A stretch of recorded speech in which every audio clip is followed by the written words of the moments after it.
Okay, so we were going to talk just a little bit about why we even practice yoga.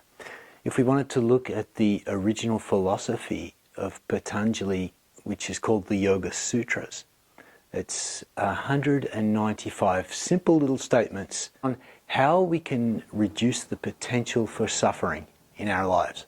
If we want to turn that statement around, how can we then create more sustained joy? And in fact, that's one of the things my teacher talks about constantly, is the concept of more sustained joy for me, which means you. Let's break that down just a little. When we say more, the idea here is that our journey doesn't end. It's not like we ever reach a state where we can stop doing the work. We might have aha moments, right? Or we might reach a goal and then take a little break and sustain our goals, right? Sustain our gains, but we never actually get to stop.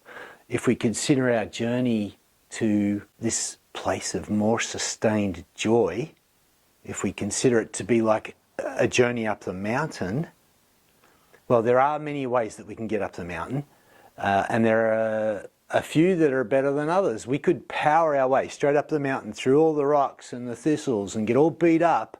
We might get there, but we're probably going to get really beat up and hurt on the way, right? There are various other ways that we could get to the mountain. You could be born at the top of the mountain, which would be incredible, unless you slip up and you slide back down and you don't know how to get back up there. The best way, of course, to reach that state is with the guidance of a teacher who has done all the work himself, and he's confident and he's compassionate and he can lead with example. If we're talking about the mountain, now we're talking about taking a slow, sustainable journey up through the switchbacks and getting to the top. Now, more, yeah, we don't actually ever get to stop, but sustained, more sustained joy. Well, I would consider anything that's sustainable to be in balance or in harmony. That might mean in harmony or in balance with where I'm at in my life today, which is different to how I used to be, different to how I will be, right? So there's some self-assessment required here. The idea of a sustainable joy. When things are not sustainable, then we would consider them to be out of balance. And when things are out of balance, yeah, there's probably going to be some chaos around. So that might be a factor that we need to look at. Where is there suffering in my life? And what's a small change that I could make today that might reduce some of that suffering tomorrow? We see unsustainability as often as stagnancy. And I see it all the time in relationships where someone's done all the work and they've found themselves a great partner, and they continue doing the work and they end up making this great commitment. They get married and they might even have children, and then quite often someone stops doing the work and the relationship starts feeling the pressure of that, and one partner feels like they're not getting all they deserve. So that's how stagnancy might start to reflect in relationships. And joy, more sustained joy. Well, we think of joy as being just a little different to happiness. Happiness refers to an emotion that's more fleeting. It can come and go. And it might come and go with, I can find happiness by eating ice cream, but that's not sustainable. I can find happiness through sex or through alcohol or other substances. That might bring me momentary happiness, but it's unsustainable. Real joy comes from deep inside, and it comes from feelings of contentment and peace and stability and safety and security. It might be security within my relationship. It might be security within how I feel about my career. And again, if I don't feel secure or safe or healthy or joyful about what I'm doing, that indicates that there's probably a change required. Now, sometimes it's hard to even see when we're suffering. And Therefore, we need a guide. We need a teacher in our life. And it's a great paradox, in fact, how the Yoga Sutras suggest that we need a teacher to help us, in the end, realize that we don't actually even need a teacher to find the greatest source of joy, which is deep inside us. For me, right? I do the practice for me. I'm not doing the practice for my children or my partner, but they reap the benefits. In the end, I have to be okay. I have to be able to fill my cup before I can empty into theirs, okay? So I'm doing the practice for me. Yes, it's great to have social awareness and consciousness of everything and everyone around me, of course, but I have to be okay within myself before I can help my community or my friends or even my family. Oh, and something else, more sustained joy for me, we're talking about in this life. We're not talking about some religious dogma or some idea that in the afterlife there will be endless pleasures. No, we're doing our practice for today and tomorrow and whatever I can envision for myself further down in the future. But we're talking about this lifetime. And if I'm going to do the best I can in this lifetime, with my health, with my family's security and safety, and with the way I contribute to my environment and my community, if I really am doing the best I can do on this journey up the mountain towards my highest state of being, well, guess what? If there is an afterlife, the results will take care of themselves anyway. I'm doing this work for me, for the benefits that may come today and tomorrow. So we have all these wonderful models that we can use while we're practicing and while we're studying. One of them is a classical model which goes all the way back to the Bhagavad Gita, in fact. It's referred to as the Prana, Agni, Mala model.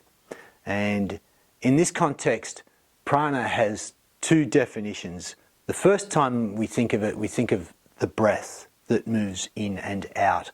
But prana also can be defined as the very source of life itself. I think of it as the spark of life in every cell in my body. That's how I think of prana. So Agni, in this context, Agni is fire. It's the Sanskrit word for fire. And the idea here is that I have this little fire inside my belly. Now, of course, if you were to cut me open, you're not going to see a little flame in there. These are metaphorical terms now that we're referring to. As well as the fire down here, I also have what's known as mala. In the Sanskrit language, mala is defined as toxic residue. If I wanted to expand on that, it's the toxic residue from all past undigested experiences. Now, if I was to physically eat something that didn't sit so well, it would leave some toxic feeling or toxic residue inside me, right? But let's go to a deeper sense or a deeper understanding even. This toxic residue called mala is in fact what remains after we have poor communication with someone, or if someone cheated on me and never made an appropriate apology, or if someone stole something from me and I was left wanting. The idea here is that this mala, this residue, this toxicity, it builds up down here in our abdominal area, in our gut, basically. The ancient yogis believed that all disease in our body, in fact, starts in our abdomen. And to counter that or to repair that situation of toxicity, they believed that the use of fire was the only way to get rid of that mala. And so by focusing on a conscious breath in, that little fire in my belly would burn brighter and it would actually burn up the mala. Now, it's easy for me to just sit here and talk about it, but realistically, this model is used in conjunction with a physical practice where the fire, the Agni, can be directed to different parts of the abdomen, by the way I either twist or stretch sideways or perhaps even turn myself upside down. The breath, as it comes in, feeds that fire, and as the fire burns the mala or the toxic residue, my breath, as it leaves, it's like an exhaust system or a chimney. So it's taking away any element of toxicity that was burnt up. Now, when that mala is burnt up, what's left other than a vacuum or a space for my life force, my prana, in fact, to fill? By doing a dedicated practice that's breath-centered, that's focusing with more than just an idea or a concept, but a clear visual of what's happening as my breath is coming in. Again, we're talking about metaphysical terms, but I can use my imagination and imagine that little flame burning up the junk, the crap, the toxicity that may have been sitting down there in my abdomen since I was just a little boy. Maybe there's still residue from those negative experiences that happened when I was just a child that still affect me. This is how we can actually cope and move beyond those sources of negativity that may have affected my personality and my character right through my whole life. So this particular model, the Prana Agni Mala model, you can read about it in a book, but realistically you need to have the guidance of a teacher who can create the physical practice, who can help to create breath patterns that would be required, and to really be a guide as to how you can move through that particular practice in a really effective and efficient way. And of course, I mentioned the Yoga Sutras. Well, right throughout the 4 chapters of the Yoga Sutras, the guide or the teacher is referred to again and again as an essential component of our journey.